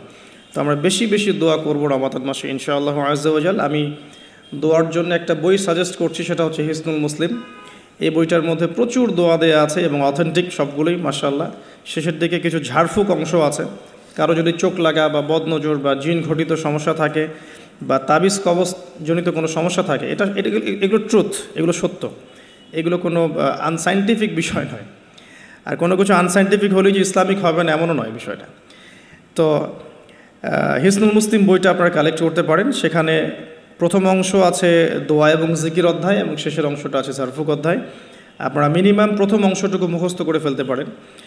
আর দোয়া করার সময় জায়গাগুলো বুঝে দোয়া করতে হবে, যে কখন কিভাবে দোয়া করলে দোয়াগুলো কবুল হবে। প্রথম কথা হচ্ছে যে দোয়া করার আগে আল্লাহ পাকের প্রশংসা করতে হবে, আল্লাহর হামদ প্রশংসা করতে হবে। সূরা ফাতিহা পড়ে নিতে পারেন একবার। দোয়া করার শুরুতে আপনি দরুদ পড়বেন, দরুদের ফলে দোয়া কবুল হয়। দরুদ না পড়লে দোয়াটা আসমানে গিয়ে ঝুলে থাকে, উঠিয়ে নেওয়া হয় না। যখন দরুদ পড়া হবে তখন দোয়াটা উঠিয়ে নেওয়া হবে। দোয়া করার কিছু টেকনিক আছে, যে কিভাবে কি দোয়া করলে কবুল হবে, কখন দোয়া করলে কবুল হবে, এগুলো বুঝে দোয়া করতে হবে। অনেকেই বলে দোয়া করেই যাচ্ছে, কবুল হচ্ছে না। কিছু বিষয় আছে হয়তো এই কারণে হচ্ছে না, হয়তো বা আল্লাহ পাক চাচ্ছেন এটা আপনার জন্য পরে পাওয়া উত্তম, সেই জন্য আপনি এখন পাচ্ছেন না। হয়তো বা আল্লাহ পাক আপনাকে পরকালে দিবেন বলে জমা রেখেছেন, হয়তো এই জন্যে পাচ্ছেন না। অথবা হয়তো আপনার আকীদায় শিরক আছে, হয়তো এই জন্য হচ্ছে না। হয়তো বা আমলে বেদায়াত আছে, এই কারণে হচ্ছে না। অথবা আপনার রিজিকে কোনো হারাম কিছু আছে, মেবি এই কারণে আপনার দোয়া কবুল হচ্ছে না। অথবা আপনি তাড়াহুড়া করছেন। তাড়াহুড়ার ব্যাখ্যায় নবী সাল্লাল্লাহু আলাইহি ওয়াসাল্লাম বলেছেন যে মানুষ বলে আমি দোয়া করেই গেলাম, আমার দোয়া কবুল হলো না। তো আমরা জেনে নিব যে কোন কোন জায়গায় কিভাবে দোয়া করলে দোয়া কবুল হবে। এই বইটার মধ্যে সবই দেয়া আছে, হিসনুল মুসলিম বইটার মধ্যে। তারপর আমি বলছি আমার ব্যক্তিগত ইলম থেকে কিছু কথা, সেটা হলো দোয়া করার আগে অবশ্যই আল্লাহর প্রশংসা করবেন, অ্যাটলিস্ট একবার আলহামদুলিল্লাহ বলে হাত তুলবেন। তারপরে আপনি নবী সাল্লাল্লাহু আলাইহি ওয়াসাল্লামের কাছে উপরে একবার দরুদ পড়বেন। আগে আল্লাহর প্রশংসা, তারপরে দরুদ। এরপরে আপনি নিজের পাপের ক্ষমা চাবেন। আগে আপনি পাপ করেন বা না করেন, আগে বলবেন রব্বিক ফিরলি, আল্লাহ আমাকে মাফ করে দাও, পাপ করেন বা না করেন। এটা সুলাইমান আলাইহিস সালামের সেই দোয়া থেকে আমি শিক্ষা নিয়েছি। সুলাইমান আলাইহিস সালাম যে বিখ্যাত দোয়ায় বলেছিলেন যে আল্লাহ আমাকে এমন মুলক এবং রাজত্ব দান করুন, যে মুলক আর রাজত্ব আপনি কাউকে কখনো দেননি। এই দোয়ার শুরুতে তিনি বলেছেন রব্বিক ফিরলি, আল্লাহ আমাকে মাফ করুন। তো এটা আদব, দোয়ার আদব হচ্ছে আগে নিজের ক্ষমা চাওয়া, আল্লাহর কাছে নিজের ভুলের ক্ষমা চাওয়া, তারপরে দোয়া করা। হামসানা, দরুদ, এরপরে আপনি ক্ষমা চাবেন। এবার আপনি দোয়াগুলো করবেন আপনার মন থেকে। আরবি দোয়া জানা থাকলে আরবিতে দোয়া করবেন, কারণ আপনি আপনার রবের সাথে আরবি দিয়ে কথা বলবেন, এর চেয়ে আসলে গর্বের কী হতে পারে? আরবি ভাষা কেন শিখব, কি দরকার আছে? এটা কি সাম্প্রদায়িকতা? আল্লাহ রাব্বুল আলামিনের আল্লাহ পাক যে ভাষায় কোরআন নাজিল করেছেন, আল্লাহ পাক যে ভাষায় কথা বলেছেন কোরআনে, সেই ভাষায় আমি আল্লাহর সাথে কথা বলছি, এর চেয়ে গর্বের কী আছে আমার জন্য? আরবি কেন শিখছি, কেন শিখবো? এই ভাষা দিয়ে আমি আল্লাহর সাথে কথা বলবো। জান্নাতে এই ভাষা চলবে, কোরআনে এই ভাষায় নাজিল হয়েছে, কবরে এই ভাষায় প্রশ্ন করা হবে, তো আমি কেন এই ভাষায় আল্লাহর সাথে কথা বলবো না? এর মানে এই নয় যে কেউ যদি আরবি না জানে অন্য ভাষায় দোয়া করতে পারবে না, এমনটা নয়। অবশ্যই কেউ যদি আরবি না জানে, বেসিক দোয়াগুলো না জানে, সে বাংলাতে দোয়া করতে পারে, কোনো সমস্যা নেই। ইংরেজিতে দোয়া করতে পারে, উর্দু দিয়ে দোয়া করতে পারে, ভাষাগত পার্থক্য আল্লাহর কাছে নেই, তবে আরবির মর্যাদা আছে। আর এটা আমার কাছে গর্বের বিষয় মনে হয় যে আমি আরবি দিয়ে আমার রবের সাথে কথা বলতে পারছি, আমি আরবি দিয়ে কথা বলছি। এবং আরবি দিয়ে দোয়ার ক্ষেত্রে আপনি এত ভালো করে মনের ভাব প্রকাশ করতে পারবেন অল্প শব্দে, যেটা হয়তো অন্য কোনো জায়গায় সম্ভব হয়। এরপরেও আমি বলবো যে মাতৃভাষায় মানুষের মনের ভাব প্রকাশের ক্ষেত্রে সহজতা আছে। যদি কেউ আরবি না জানেন, সেক্ষেত্রে মাতৃভাষাতেই বেশি বেশি দোয়া করবেন, চলতে ফিরতে দোয়া করবেন। নির্দিষ্ট সময়েই দোয়া করতে হবে এমন নয়, রোজা রেখে সারাটা দিন যখনই আপনার মন চাচ্ছে, মনের মধ্যে একটা কিছু চাহিদা আসছে, আপনি দোয়া করে ফেলবেন। নবী সাল্লাল্লাহু আলাইহি ওয়াসাল্লাম বলেছেন, যদি তোমাদের কারো জুতার ফিতাও ছিঁড়ে যায়, সে যেন সেই ফিতাটাও আল্লাহর কাছে চেয়ে নেয়। প্রতিটা বিষয় আল্লাহর সাথে শেয়ার করতে হবে। আল্লাহ, আমার চাকরির দরকার, আমার রিজিকের সমস্যা, আমার পারিবারিক সমস্যা, আমার ব্যবসার সমস্যা, আমার ইলম অর্জন করতে চাই, আল্লাহ আমাকে ইলম দান করো। আল্লাহ, আমি শারীরিকভাবে অসুস্থ, বিভিন্ন রকম সমস্যা আমরা জর্জরিত আছি। প্রত্যেক মানুষের কোনো না কোনো সমস্যা আছে। সমস্যা থাক বা না থাক, দোয়া করতেই থাকতে হবে। যে ব্যক্তি সুখের সময় বেশি বেশি দোয়া করে, আল্লাহ পাক দুঃখের সময় তার দোয়া বেশি কবুল করেন, এমনটা হাদিস এসেছে। যে ব্যক্তি সুখের সময় ভালো আছে, এখন আমার ফিজিক্যাল আমি ফিট, এখন আমি আল্লাহ পাকের অসীম নিয়ামতের মধ্যে আছি, বাড়ি গাড়ি টাকা করি, আত্মীয় স্বজন, স্ত্রী সন্তান সবই আছে, আমার কোনো কিছুর অভাব নাই, এরকম সুখের সময় যে ব্যক্তি বেশি বেশি দোয়া করবে, ইস্তেগফার করবে, ক্ষমা চাবে, আল্লাহ পাক দুঃখের সময় সেই বান্দার পাশে থাকবেন ইনশাআল্লাহ। আর সবচেয়ে বড় দুঃখের দিন তো কিয়ামতের দিন, আল্লাহ পাক সেদিন ইনশাআল্লাহ আমাদের সাথে থাকবেন ইনশাআল্লাহ তাআলা। দোয়ার আগে এই আদবগুলো মেনটেন করবেন। বাংলা ভাষায় দোয়া করেন যদি আরবি না জানেন, আর আরবি জানার দিকে আমি বেশি জোর দিচ্ছি, আরবি জানলে বেশি ভালো হয়। হিসনুল মুসলিম বইটা সাজেস্ট করলাম, এবং দোয়া করার কিছু টাইম আমি বলছি যে এই সময়গুলো আপনি বেশি বেশি দোয়া করতে পারেন। রোজা রেখে সারাদিন দোয়া করতে পারেন যে কোনো সময়, স্পেশালি নামাজের সেজদায় একটা সেজদাও যেন বাদ না যায় যেখানে আপনি কোনো দোয়া করেন নাই। অ্যাটলিস্ট আপনি কিন্তু সেজদায় তাসবিহ পড়েই বলতে পারেন, আল্লাহুম্মা আতিনা ফিদ দুনিয়া হাসানা ওয়া ফিল আখিরাতি হাসানা ওয়া কিনা আযাবান নার, আল্লাহুম্মা আইন্নি আলা যিকরিকা ওয়া শুকরিকা ওয়া হুসনি ইবাদাতিক। যে কোনো দোয়া, আল্লাহুম্মা আনতাস সালাম ওয়া মিনকাস সালাম ফাহাইয়িনা রাব্বিনা বিস সালাম, আল্লাহুম্মা ইন্নী আসআলুকাল হুদা ওয়াত তুকা ওয়াল আফাফা ওয়াল গিনা। কত দোয়া আছে, রব্বি হাবলি মিনাস সালিহিন, আল্লাহুম্মা রব্বানা আতিনা ফিদ দুনিয়া হাসানা ওয়া ফিল আখিরাতি হাসানা ওয়া কিনা আযাবান নার, রব্বিরহামহুমা কামা রাব্বায়ানি সগীরা, রব্বানা আতিনা মিন লাদুনকা রাহমা ওয়া হাইয়্যি লানা মিন আমরিনা রাশাদা। প্রচুর দোয়া আছে, দোয়ার উপরে সেশন করা যাবে। আপনি সেজদায় বেশি বেশি দোয়া করেন, মিনিমাম 1টা 2টা 3টা করে দোয়া করার চেষ্টা করেন। যদি আরবি না জানেন, আপনি নফল নামাজে, সুন্নত নামাজে বাংলাতেও দোয়া করলে ইনশাআল্লাহ কবুল হবে। আল্লাহ পাক সমস্ত ভাষায় বোঝেন ইনশাআল্লাহ তাআলা। সেজদায় দোয়া করেন বেশি বেশি। আমি সাজেস্ট করব যে রমজান মাসে আপনি 2 আজানের মাঝখানে দোয়া করবেন। আজান হয়েছে, আজানের সময় দোয়া করলে দোয়া কবুল হয়ে যায়। আজান এবং একামতের মাঝখানে দোয়া করলে দোয়া কবুল হয়ে যায়। রমাদান মাসে লাইলাতুল কদর আছে, শেষ দশকের বেজোর রাতগুলোর মধ্যে আমরা একে পাবো। যদি কেউ লাইলাতুল কদর পেয়ে যায়, সেই রাত্রে যে দোয়া করবে সে দোয়াগুলো কবুল হবে ইনশাআল্লাহ তাআলা। কাউকে ইফতার করানোর পর দোয়া করলে দোয়া কবুল হতে পারে ইনশাআল্লাহ। দান সাদাকা করার পর দোয়া করলে দোয়া কবুল হতে পারে ইনশাআল্লাহ। হয়তো বৃষ্টি হচ্ছে, আপনি বৃষ্টি দেখে দোয়া করলেন, দোয়া কবুল হবে ইনশাআল্লাহ। দোয়া কবুলের অনেক সময় আছে, অনেক মুহূর্ত আছে, অনেক আদব আছে, এগুলো আমি সাজেস্ট করে দিয়েছি। বইটার নাম হিসনুল মুসলিম, এই বইয়ের মধ্যে সব কিছু লেখা আছে, আপনারা একটু পড়ে নেবেন। আমি এখানে বেশি টাইম দিলে পর্দাগুলো কভার করতে পারবো না। আল্লাহ পাক আমাদেরকে বেশি বেশি দোয়া করার তৌফিক দান করুন, আমিন। আর এরপরে রমাদান মাসের সওম রেখে আমরা বেশি বেশি জিকির করতে চেষ্টা করব। জিকির বলতে কি বোঝাচ্ছি? আল্লাহ রাব্বুল আলামিন তাকে ডাকার জন্যে, তাকে স্মরণ করার জন্যে যে বিষয়গুলো মাধ্যম হিসেবে দিয়েছেন, এগুলো প্রত্যেকটাই কিন্তু জিকির। সলাতও এক প্রকার জিকির, আমাদের কোরআন তেলাওয়াতও এক প্রকার জিকির। আমরা এইখানে জিকির বলতে যা বোঝাচ্ছি সেটা হচ্ছে ডেইলি কিছু জিকির আমরা করি, যেগুলোর মধ্য দিয়ে আমরা আমাদের জিহ্বাকে তরতাজা রাখবো, সিক্ত রাখবো। আমরা সবসময় আজে বাজে কথা বলার চাইতে এই কোরআনের কথা, হাদিসের কথা বা আল্লাহ পাকের তাসবিহ তাহলিল, এগুলোতে অভ্যস্ত হলে পরে দেখবেন রমাদানের সওমের আধ্যাত্মিকত্ব বাড়ছে ইনশাআল্লাহ। এটা আপনি প্রমাণিত যে আপনি 1 ঘন্টা অহেতুক কথাবার্তা বলেন কারোর সাথে, আপনার মনের নূরগুলো নষ্ট হয়ে যাবে। এবং আপনি 1 ঘন্টা চুপ করে থাকেন, দেখবেন চুপ করে থাকার ফলে আপনার মধ্যে অনেক চিন্তা আল্লাহর পক্ষ থেকে ইনস্টল হচ্ছে, ভালো চিন্তাও আসে আর শয়তানের পক্ষ থেকে খারাপ চিন্তাও আসতে পারে চুপ করে থাকলে। আর যদি আপনি বেশি বেশি জিকির করতে থাকেন, ফর এক্সাম্পল 100 বার সুবহানাল্লাহ, ফর এক্সাম্পল আলহামদুলিল্লাহ, আল্লাহু আকবার, লা হাওলা ওয়ালা কুওয়াতা ইল্লা বিল্লাহ, আস্তাগফিরুল্লাহ ওয়া আতুবু ইলাইহি, হাসবি আল্লাহ ওয়া নি'মাল ওয়াকিল। আপনি বলছেন লা ইলাহা ইল্লাল্লাহ অথবা লা ইলাহা ইল্লাল্লাহ ওয়াহদাহু লা শারীকা লাহু লাহুল মুলকু ওয়া লাহুল হামদু ওয়া হুয়া আলা কুল্লি শাইইন কাদির, সুবহানাল্লাহি ওয়া বিহামদিহি সুবহানাল্লাহিল আযীম অথবা সুবহানাল্লাহিল আযীম ওয়া বিহামদিহি। এরকম প্রচুর জিকির দেয়া আছে, কিন্তু এই বইয়ের মধ্যে দেয়া আছে। এগুলো যদি নিয়ম করে করি, আমরা একটা সময় ফিক্স করে করি যে আমি এই 1 ঘন্টা ফজরের নামাজের পরে এই জিনিসগুলো করব, তাহলে কিন্তু আপনি আপনার রোজার মধ্যে ইফেক্টিভ বিষয়গুলো খুঁজে পাবেন। তবে আমি এটা সাজেস্ট করি যে আপনি চলতে ফিরতে এই কাজগুলো করবেন। ঢাকা শহরে আমরা যারা থাকি, আমরা জ্যামের সাথে অভ্যস্ত।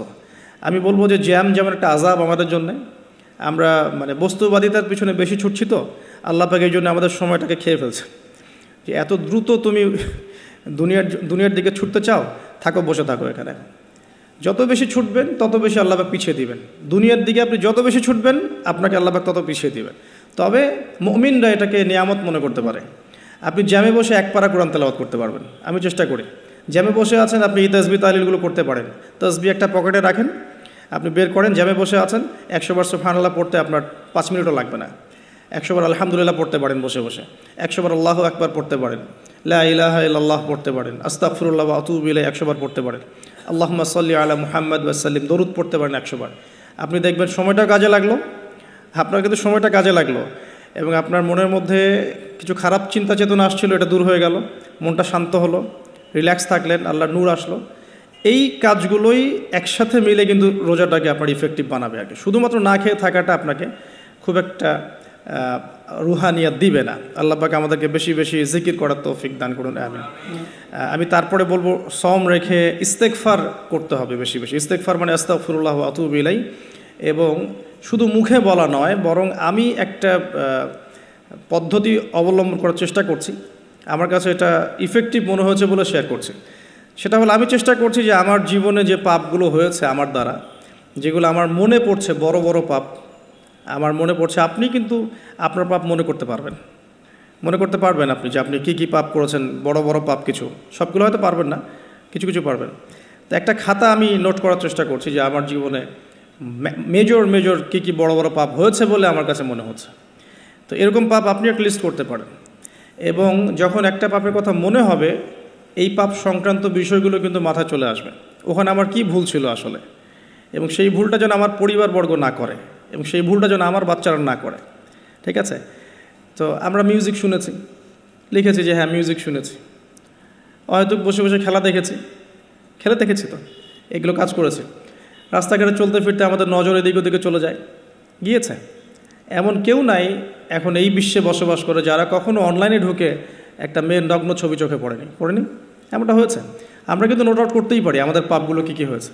নোট আউটগুলো করলে আমরা যেটা করতে পারি, এই রমাদানে ইন্ডিভিজুয়ালি একটা করে পাপের কথা মনে করে আল্লাহর কাছে মাফ চাইতে পারি। যদিও বা এভাবে বললেও হয়ে যায় আল্লাহ আমার তুমি সমস্ত পাপ মাফ করে দাও, কিন্তু ইন্ডিভিজুয়ালি যখন বলবেন তখন আপনি ফিলটা পাবেন যে আমি ওই পাপটা করেছিলাম, এইটা ঠিক হয়নি, ওইটা ঠিক হয়নি। তখন ইনশাআল্লাহ তাআলা ইস্তেগফারটা পারফেক্ট হবে, এবং ইস্তেগফারের ভিতরে একটা প্রাণ আসবে ইনশাআল্লাহ। শুধু মুখে বলবো না যে আস্তাগফিরুল্লাহ ওয়া আতুবু ইলাইহি। তো আমি এটা চেষ্টা করছি লিখে ফেলার জন্য। তো এখানে দুটো বিষয় আসবে, একটা হচ্ছে আমার কিছু আল্লাহর সাথে জড়িত পাপ, এবং আল্লাহর সাথে জড়িত পাপগুলো কিন্তু মাফ পাওয়া খুব সহজ। মুখলেসভাবে তওবা করলেই আল্লাহ পাক মাফ করে দেবেন ইনশাআল্লাহ। এবং আল্লাহ রাব্বুল আলামিন এমনও বলেছেন যে আমি এই পাপগুলোকে নেকি দিয়ে পরিবর্তন করে দেব, এটা আল্লাহ পাক বলেছেন। আরেকটা বিষয় আছে, আল্লাহ পাকের কিছু হক নষ্ট করেছি, যেমন নামাজ, হয়তো একটা সময় নামাজ পড়ি নাই, একটা সময় রোজা রাখি নাই, একটা সময় দেখা গেছে কেউ জাকাত দেয় নাই ইত্যাদি। এগুলোর জন্যে দুটো অপশন, এখানেও দুটো অপশন। কিছু আলেম বলেছেন যে এর জন্যে খালেস তওবাই যথেষ্ট, এর কাফফারার দরকার নাই। আবার কিছু আলেম বলেছেন যে নামাজ যতগুলো কাজা হয়ে গেছে এগুলোকে হিসেব করে কাজা আদায় করে দেয়া। এরকম দুটো স্কুল অফ থট কিন্তু আছে, আমি এটা ঘাটাঘাটি করেছি। তবে আমি সবশেষ যার মতটাকে বেশি প্রাধান্য দিয়েছি এই পর্যন্ত, সেটা হচ্ছে আল্লামা তাকি উসমানী দামাত বারাকাত। তার বইয়ের মধ্যে তাসাউফ আত্মশুদ্ধি বইটার মধ্যে লেখা আছে যে এটা সবচেয়ে বেশি উত্তম হবে যদি কেউ তার জীবনে নামাজ এবং সওম এবং জাকাত এগুলোর হিসেব করে তওবা করার পরে আদায় করে দেওয়ার চেষ্টা করে। এবং ইনশাআল্লাহ আমি সে চেষ্টা করব, আপনারাও সে চেষ্টা করেন, এটা অনুরোধ করব আর কি। এতে করে উনি এই কথাটা এই জন্য বলেছেন যে একজন মানুষ অমুসলিম ছিল, মুসলিম হয়েছে, তখন না হয় তার সমস্ত গুনাহ মাফ হয়ে যাবে, কিন্তু আমরা মুসলিম ছিলাম, 1 বছর 2 বছর নামাজ পড়েন নাই, এই গুনাহটা কীভাবে মানে কাফফারা না দিলে মাফ হতে পারে? উনার যুক্তি এটা। তো যদিও অনেক আলেম বলেছেন যে তওবা করলে মাফ হয়ে যাবে, আল্লাহ পাক মাফ করে দিবেন, বেশি বেশি নফল নামাজ পড়লে ঘাটতি পূরণ হয়ে যাবে, কিন্তু ফরজের ঘাটতিগুলো ফরজ দিয়ে আদায় করাটা উত্তম হবে বলে আমার মত। আল্লাহ পাক আমাদেরকে সাধ্যমতো করার তৌফিক দান করুন। আরেকটা অপশন আছে, রমজান মাসে ওমরা করতে পারেন। রমজান মাসে যদি ওমরা করতে পারেন বা সুযোগ হয়, আল্লাহ যদি তৌফিক দান করেন, সেখানে একটা সুবিধা আছে, যেমন মক্কায় 1 ওয়াক্ত নামাজ পড়লে আপনি অনেক ওয়াক্তের নেকি পাচ্ছেন, এবং মদিনাতেও 1 ওয়াক্ত নামাজ পড়লে আপনি 1000 ওয়াক্তের নেকি পাচ্ছেন। তো এখানে কিন্তু ওই কাফফারাটা আদায় হয়ে যাবে ইনশাআল্লাহ। এটা একটা সুযোগ। সোমরা করতে যেতে পারেন, আর যদি যান আমাকেও সাথে নিয়ে যান, আল্লাহ পাক তৌফিক দান করুন। ঠিক আছে।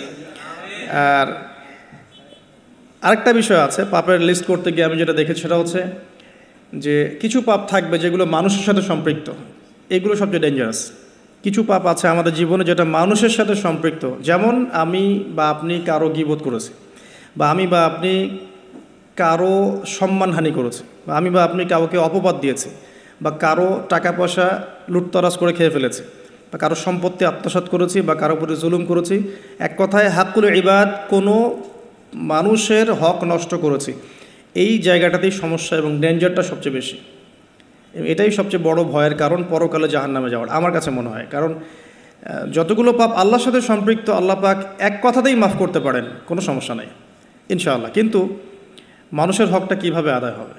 যতক্ষণ পর্যন্ত না তার হক তাকে ফিরিয়ে দিচ্ছি, যদি কারো অর্থ সম্পদ নষ্ট করে থাকি, তাকে ফিরিয়ে দেয়া অথবা তার পরিবারকে ফিরিয়ে দেয়া বা তার পক্ষ থেকে দান সদকা করা, এছাড়া কোনো অপশন দেখা যায় না।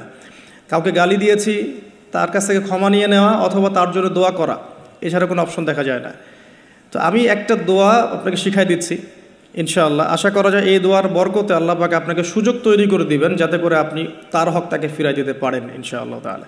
সেটা হলো আল্লাহুম্মা কফিনি বিহালালিকা আন হারামিক ওয়া আগনিনি বিফদলিকা আম্মান সিওয়াক। এই দোয়াটা যে বেশি বেশি করবে ইনশাআল্লাহ তাআলা, আলী রাদিয়াল্লাহু আনহু বলেছেন যে তার যদি পাহাড়ের সমান ঋণ থাকে, আল্লাহ পাক সেটাও পরিশোধ করার ব্যবস্থা করবেন ইনশাআল্লাহ। তো এটা ডেঞ্জারাস এই কারণে, যদি এগুলো আমরা দুনিয়াতে মিটিয়ে না যেতে পারি, তাহলে পরকালে এই ব্যক্তিরা আমাদের সামনে দাঁড়িয়ে থাকবে। সে আমাকে মিথ্যা অপবাদ দিয়েছে, সে আমার গীবত করেছে, সে আমার টাকা পয়সা নিয়ে দেয়নি, সে আমাকে গালি দিয়েছে, সে আমার উপর জুলুম করেছে। এরকম প্রচুর মানুষ কিন্তু কিয়ামতের মাঠে দাঁড়িয়ে থাকবে। এবং অনেক মানুষ কিয়ামতের মাঠে পাহাড়ের সমান নেকি নিয়ে উঠবে, ওঠার পরেও তাদের নেকি থেকে এই মানুষগুলোর হক আদায় করে দেওয়া হবে। যদি হক আদায় করতে গিয়ে নেকি শেষ হয়ে যায়, তখন এই মানুষগুলোর যে গুনাহ, এটা এই মানুষদের উপর চাপিয়ে দেওয়া হবে। তো এটা ডেঞ্জারাস। অনেক অনেক নেকির কাজ করেও পরকালে মিসকিন হওয়াটা নিতান্তই হতভাগ্য। আমরা চাই না আল্লাহ পাক এই কাতারে আমাদেরকে অন্তর্ভুক্ত করুন। একটু চিন্তা করে দেখেন, কেউ যদি কাউকে রেপ করে, তাহলে সে কত বড় সম্মানের ঋণগ্রস্ত হয়ে গেল, যেটা কখনো তার পক্ষে শোধ করা সম্ভব না। তো এই জিনিসটা যদি মাথায় থাকে, এই হাদিসটা যদি মাথায় থাকে যে কিয়ামতের মাঠে সবচেয়ে বড় মিসকিন তারা যারা অন্যের কাছে দায়বদ্ধ থাকবে, নামাজ রোজা হজ জাকাত সমস্ত নেকি নিয়ে ওঠার পরেও কারো হক নষ্ট করার দায়ে সে জাহান্নামে চলে যাবে ওদের গুনার ভার নিয়ে। তো এই জিনিসটা সবচেয়ে ডেঞ্জারাস। এই কারণেই আসলে কম কথা বলা উচিত এবং কম মানুষের সাথে মেশা উচিত এবং মুখ বন্ধ রাখাই ভালো।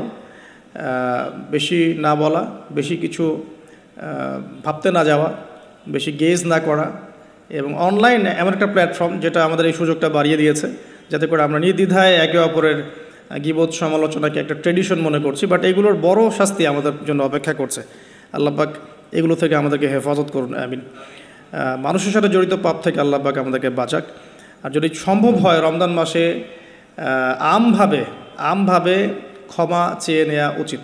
যেমন পরিবারবর্গকে ডেকে বলা যেতে পারে যে আমার দ্বারা যদি তোমাদের কোনো হক নষ্ট হয়ে থাকে তো তোমরা আমাকে মাফ করে দিও, ঠিক আছে। যদি একজন রাষ্ট্রের নেতা হয়ে থাকে তার বলা উচিত সবার সামনে যে আমি আমার দায়িত্ব পালন করার চেষ্টা করেছি আমার সাধ্যমতো। যদি আমার দায়িত্ব পালনে কোনো রকম হক নষ্ট হয়ে থাকে তোমাদের কারো, আমার উপর কোনো অভিযোগ থেকে থাকে, আমাকে মাফ করে দিও। আমভাবে ক্ষমা চেয়ে নেওয়াটা ভালো হবে রমাদান মাসে। কারণ এই মাস, ওই যে আমি একটা হাদিস বলছি, সেই ব্যক্তি হতভাগা যে ব্যক্তি এই মাস পেয়েছে কিন্তু নিজের গুনাহ মাফ করাতে পারলো না। আমার গুনাহ তো আমি আল্লাহর কাছে মাফ করালাম, কিন্তু মানুষের সাথে জড়িত হকটা কীভাবে মাফ করাবো, এই বিষয়টা বুঝতে হবে। আল্লাহ পাক আমাদেরকে ইস্তেগফার করার তৌফিক দান করুন রমজান মাসে, আমিন। এবং অন্যের হক পরিশোধ করে দেওয়ার তৌফিক দান করুন, আমিন। রমাদান মাসে ইফেক্টিভ রমাদানের জন্য নেক্সট টাইমে লিখেছি জাকাত, যে রমাদান মাসে যাদের জাকাত ফরজ হয়েছে জাকাতগুলোকে অবশ্যই দিয়ে দিবেন, আল্লাহ পাক তৌফিক দান করুন। এবং আমি বারবার একটা বিষয় টাচ দিয়েছি যে জাকাত ইসলামিক অর্থনীতির বেস, ইসলামিক ইকোনমিক্সের ভিত্তি হচ্ছে জাকাত কেন্দ্রিক।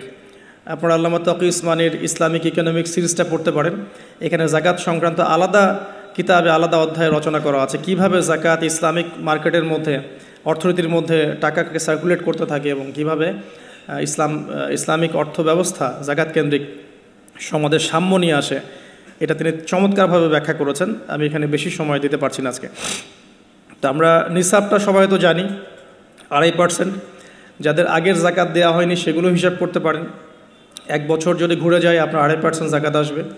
যদি শস্য থাকে আপনার ওসর আসবে, শস্য ফসলের জমিতে ওসর আসবে। এছাড়াও একটা দান আসবে স্পেশাল, সেটা হচ্ছে সাদাকাতুল ফিতর, যেটা আপনারা ঈদের আগের রাতে দিয়ে থাকেন বা ঈদের পরেও অনেকে দিয়ে থাকেন।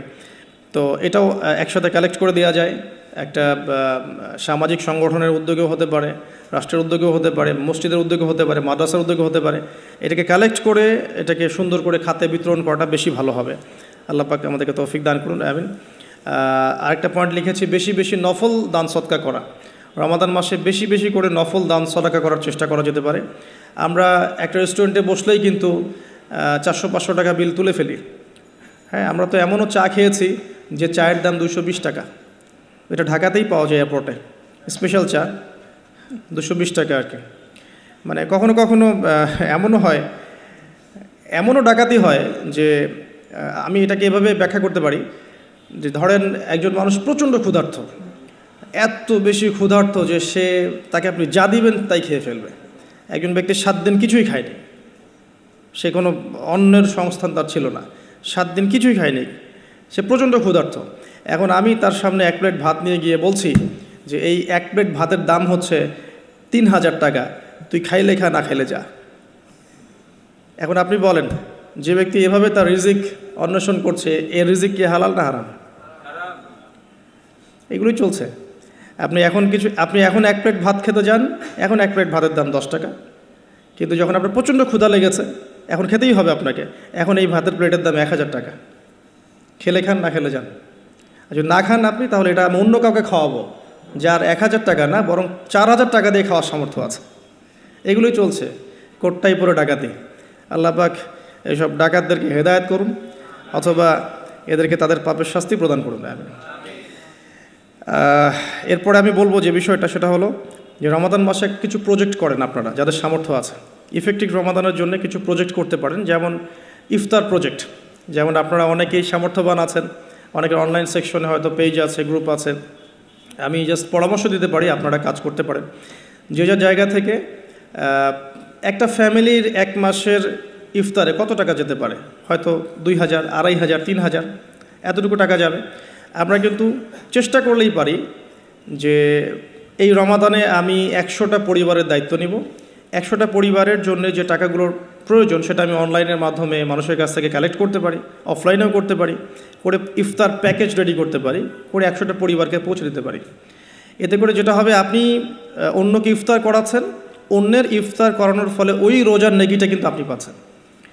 এটা কিন্তু হাদিস, যে কেউ যদি কাউকে ইফতার করায়, ওই ইফতার করানোর নেকিটা, ওই রোজার নেকিটা আপনি কিন্তু পেয়ে যাবেন। আপনাকে এক্সট্রা দেওয়া হবে, আল্লাহ পাক তার নেকি থেকে আপনাকে দিবেন না, এক্সট্রা একটা রোজার নেকি আপনি পাবেন ইনশাআল্লাহ।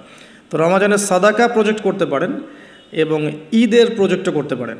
ঈদের সামগ্রী অনেক মানুষের কেনার সামর্থ্য নাই, অনেক মানুষেরই নাই। আপনি ঈদের সময় ঈদের খুশি একটা প্রজেক্ট করতে পারেন। এখানে আপনি টাকা কালেক্ট করলেন, পরিবার ওয়াইজ কত টাকা করে লাগে ভাগ করলেন, ভলেন্টিয়ার ক্রিয়েট করলেন, দিয়ে আসলেন বাড়ি বাড়ি। এই কাজগুলো এখন অমুসলিমরা করছে না, খ্রিস্টানরা করছে না, অনেক এনজিও করছে না। এই মানব সেবামূলক কাজগুলো থেকে মুসলিমরা পিছিয়ে পড়ছে বলেও কিন্তু অনেকেই ওই দিকে আকৃষ্ট হচ্ছে এবং ওদিকে গিয়ে নিজের ধর্ম বিক্রি করে দিচ্ছে।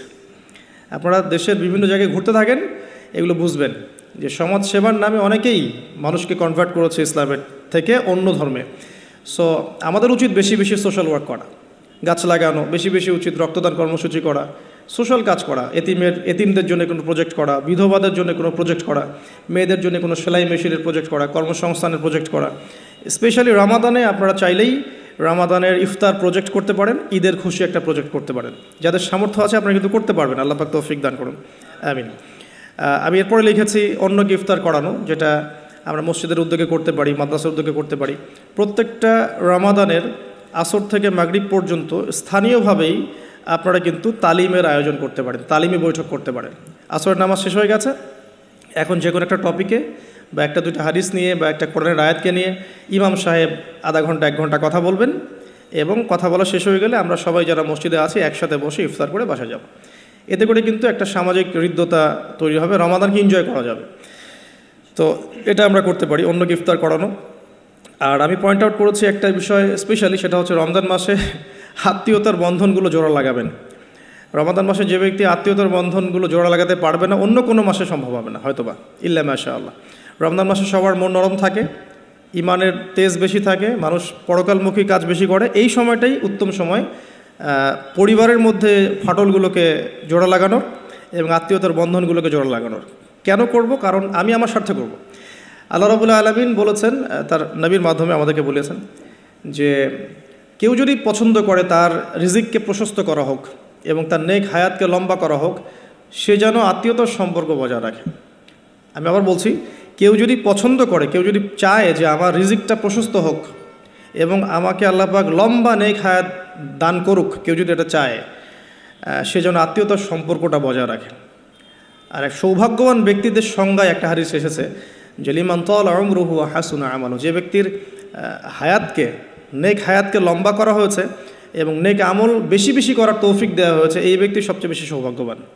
তো এর জন্য একটাই অপশন আছে, সেটা হলো আত্মীয়তার সম্পর্ক বজায় রাখা। আর যে ব্যক্তি আত্মীয়তার সম্পর্ককে ছিন্ন করবে, আল্লাহ রাব্বুল আলামিন তার সাথে সম্পর্ক ছিন্ন করবেন। আত্মীয়তার সম্পর্ক ছিন্নকারী কিন্তু জান্নাতে যাবে না। আর আমাদের এই সোকল্ড মডার্ন ওয়ার্ল্ডের মধ্যে আমরা এটা খুব বেশি দেখি যে আত্মীয়তার বন্ধনগুলো কিন্তু ভেঙে যাচ্ছে। আপনাদের ঢাকাতে প্রতি 24 ঘন্টায় 42টা ডিভোর্সের ঘটনা ঘটে, যেটা আমি পড়াশোনা করেছি। প্রতি 24 ঘন্টায় 39 থেকে 42টা ডিভোর্সের ঘটনা ঘটে এই শহরে, অনলি এই শহরে। সো এখন কিন্তু সম্পর্কগুলো আর আগের মতো নাই, সম্পর্কগুলো স্বার্থকেন্দ্রিক হয়ে গেছে। মানুষ মানুষের অবস্থানগুলোকে বেশি মূল্যায়ন করছে আর কি, এবং সবাই সবার স্বার্থটা দেখার চেষ্টা করে। লাভ লসের হিসেব আমরা বেশি করতে চাই, ছাড় দেওয়ার মানসিকতা আমাদের মধ্যে কম, সবর কম। আর এই টেকনোলজিক্যাল রেভলিউশন আমাদেরকে মেন্টালি অস্থির করে ফেলেছে আর কি। আমরা মানসিকভাবে স্থির না, খুব অস্থির, দ্রুত সিদ্ধান্ত গ্রহণ করতে চাই, দ্রুত রেজাল্ট পেতে চাই। সব মিলিয়ে আসলে আমরা একটা প্যানিক সিচুয়েশনের মধ্যে আছি। সম্পর্কগুলো খুবই ঠুনকো হয়ে যাচ্ছে দিন দিন। খেয়াল করে দেখেন, আমাদের আগের জেনারেশনের সম্পর্কের যে বেসগুলো ছিল এখনকার কিন্তু এটা নাই।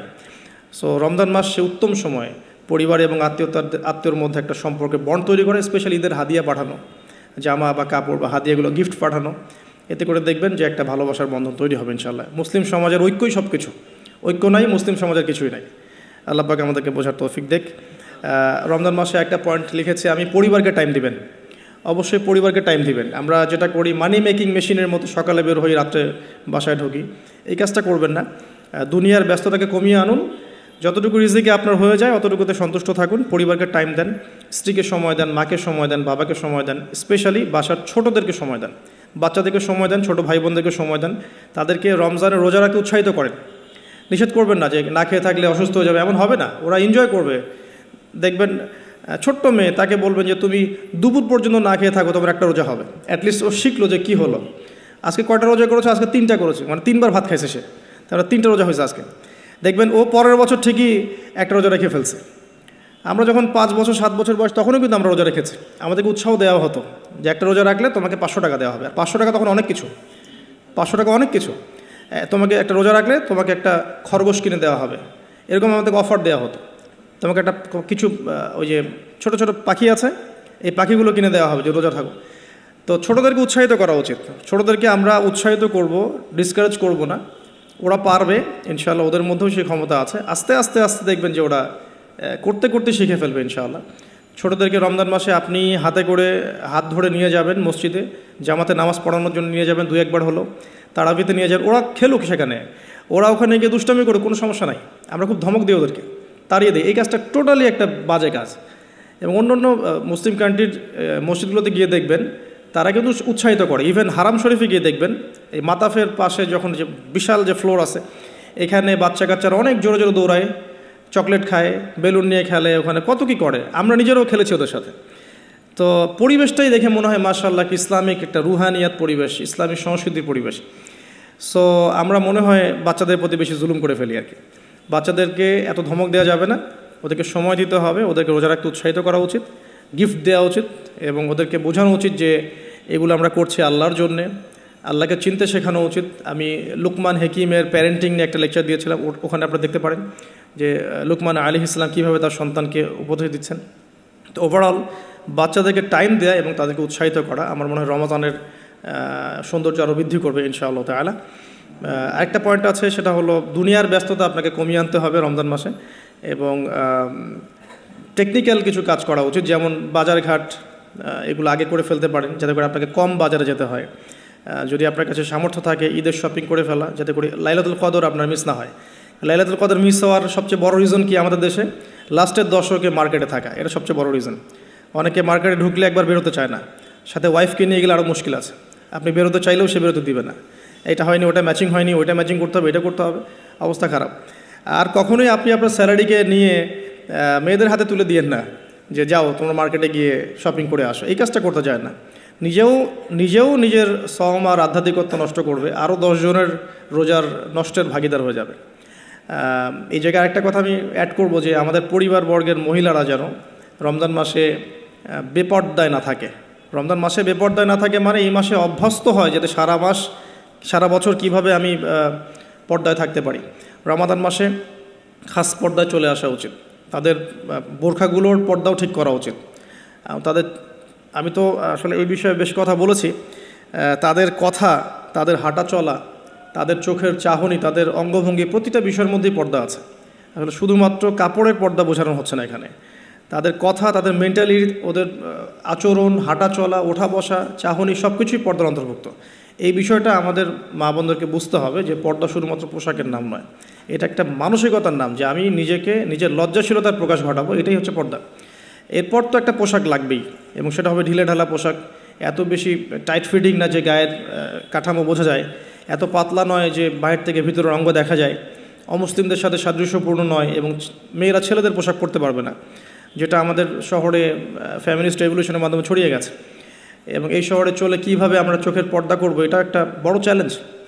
এবং এমন কেউ নাই যার ঘরে আসলে বাবা নাই, ভাই নাই, স্বামী নাই, থাকার পরেও যখন মেয়েরা এভাবে বের হচ্ছে, তো বুঝতে হবে যে ব্যর্থতা আসলে আমাদের মধ্যেও আছে।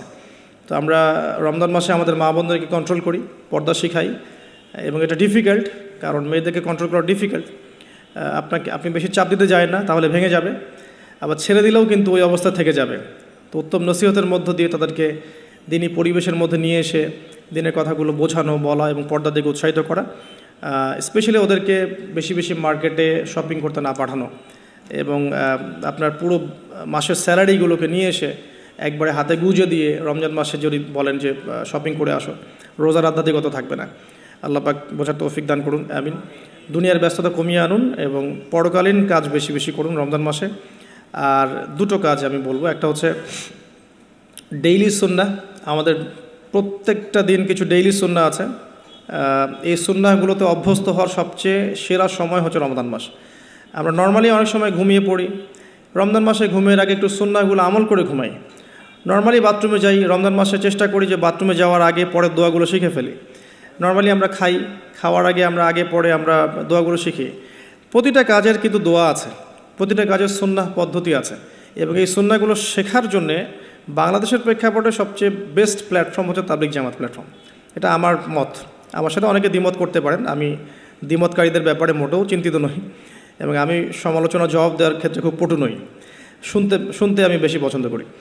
কিন্তু আমার মত হচ্ছে তাদের সাথে যদি আপনি থাকেন 3 দিন 5 দিন 7 দিন একটু সময় দিয়ে আসেন, আপনি কিন্তু সুন্নাহগুলো শিখতে পারবেন, কোন কাজের কি সুন্নাহ। তারা খুবই স্ট্রিক্টলি এটাকে কিন্তু আপনার শেখায় এবং এটাকে মুখস্থ করিয়ে ফেলে। আমরা স্কুল লাইফে অনেক শিখেছি, কলেজ লাইফে আমরা সময় দিয়ে অনেক শিখেছি। এগুলো শেখানোর জন্য বেস্ট প্ল্যাটফর্ম আমার কাছে মনে হয়। সো এছাড়াও বইপত্র পাওয়া যায়, কিন্তু বইপত্র পড়ে আমরা যতটা শিখতে পারি সহচর্যে গিয়ে আরও বেশি শিখতে পারি। এই জন্য বলছি যে সময় দিতে পারেন 3 দিন, এতে করে আপনি সুন্নাহগুলো শিখতে পারবেন। আর একটা পয়েন্ট বলে আমি শেষ করতে চাই এই জায়গা থেকে, সেটা হলো রমাদান মাসের সবচেয়ে বড় বিষয়, সেটা সবচেয়ে মেজর, সবচেয়ে বড় বিষয়টা হচ্ছে এই মাসে কোরআন নাজিল হয়েছে। সো এই মাস মানেই কোরআন। আপনাকে এই মাসে অন্য বইপত্র পড়াও বন্ধ করে ফেলতে হবে। যদি আপনার এক্সাম থাকে সেটা আলাদা বিষয়, আপনি এক্সাম আছে, আপনি পড়ছেন, পরীক্ষা দিবেন, সেটা আলাদা বিষয়। আর দেখা যায় বেশি এক্সামগুলো এই মাসেই হয়ে যায়, খেলাধুলার সিজন এই মাসে হয়ে যায়। হ্যাঁ, দেখবেন world cup cricket, world cup football, অমুক কাপ তমুক লিগ সব এই মাসেই হয়। এগুলো কাকতালীয়ভাবে হয় না আসলে। এই মাসেই দেখবেন যে ফিলিস্তিনের উপর হামলা হতে পারে, এই মাসে দেখবেন মুসলিমদের নির্যাতন বেড়ে যায়। এই মাসটাকে টার্গেট করা হয় আর কি। যাই হোক, এই মাসে বাজার বেড়ে যায়, বাজারের দাম, জিনিসপত্রের দাম বেড়ে যায়, সিন্ডিকেট বেড়ে যায়, নিত্য প্রয়োজনীয় দাম বেড়ে যায়। এই মাসটাকে কেন্দ্র করে অনেক শয়তানি কাজও হয়ে যায়, কারণ শয়তান তো জানে যে এই মাসে তো আমি লক থাকবো। তো এই মাস আসার আগে আমাকে কাজগুলো পুরো প্ল্যানিংভাবে করে ফেলা উচিত, যাতে করে আমি লক থাকলেও সিস্টেম চলতে থাকে। আসলে তাই হয় আর কি, বিষয়টা এমনই থাকে। যাই হোক, রমজান মাস মানেই কোরআন। তো এই মাসে কোরআনকে সময় দিতে হবে আপনাকে টোটালি ডিভোটেড হতে হবে কোরআনের প্রতি। আমি কয়েকটা ক্লাসিফিকেশন বলে দিই যে যারা কোরআন পড়তেই জানেন না, একদমই পড়তে জানেন না, তাদের জন্য এই মাসের টার্গেট হচ্ছে আমি 30 দিনে মিনিমাম কোরআন তেলাওয়াত করা শিখব। অ্যাটলিস্ট তিলাওয়াত আপনি টার্গেট করেন যে আমার টার্গেট এই মাসে তিলাওয়াত শেখা। যারা তিলাওয়াত করতে জানেন তাদের টার্গেট এই মাসে একবার হিপস করা, একবার রিডিং পড়া, জাস্ট একবার খতম দেওয়া, জাস্ট খতম। আপনি শুরু থেকে শেষ পর্যন্ত একবার খতম দিবেন। পার ডে আপনি একটা করে পারা তিলাওয়াত করবেন। যে তিলাওয়াত করতে পারে তার জন্য এটা, যে হিপস করেছে তার জন্য এই মাসের টার্গেট হচ্ছে তাকে আবার পুরো হিপসটাকে এই মাসে চর্চা করতে হবে। এটা তার লেভেলটা একটু বেশি, লেভেল ওয়াইজ এক মানুষের যোগ্যতা এক রকম। কেউ তিলাওয়াত করতেই জানে না, তার টার্গেট হচ্ছে আমি এই মাসে তিলাওয়াত করা শিখব। অনলাইনে হোক অফলাইনে হোক, এনি হোক আপনাকে শিখতে হবে।